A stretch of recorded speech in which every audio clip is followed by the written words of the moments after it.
Aqui fala é o João Paulo e bem, hoje eu vou ensinar vocês como fazer uma porta automática no Minecraft. Primeiramente a gente pega 3x2 e 2 de profundidade. Galera, essa porta automática é muito fácil e para essa porta automática vocês vão ter que ter o Block Launch e um mod aí que eu esqueci o nome. Vem aqui. Piston Pocket. Aqui, ó. Tá vendo que não cobriu dois. Só deixa um. Aí, galera, a gente pega redstone, placa de pressão, de redstone e sticker de pistão. Lembrando que eu não sei jogar na seta. Só tô fazendo isso para vocês deixarem o meu like. Me ajuda aí, viu, galera?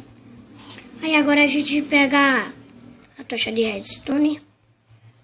Cobre por aqui. Galera, agora a gente faz, ó.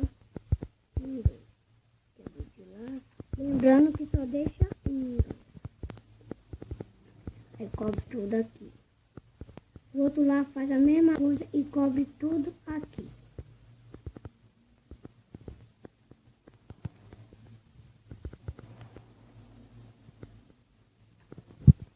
Aí, galera, agora sabe o que é que a gente faz?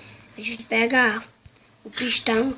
Você já vê que ele vai se abrir porque tá com a tocha de pistão lá embaixo. O daqui também abre porque tá conectado com a tocha de pistão. O daqui não abre porque tá em cima do bloco. A gente pega o pistão e ele abre. O redstone. Vem aqui, ó. De novo.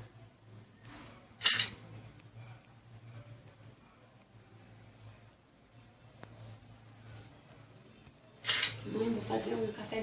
Botamos o redstone aqui, galera. Agora, se vocês quiserem, botem qualquer um bloco, mas eu vou no vidro. Minha base é vidro. Se eu gosto de vidro também, né?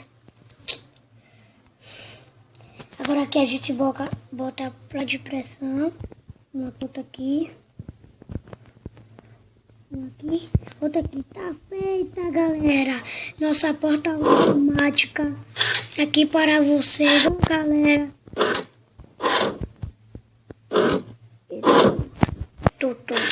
E se você curtiu, se inscreve no canal. Toda terça vídeo novo aparecendo.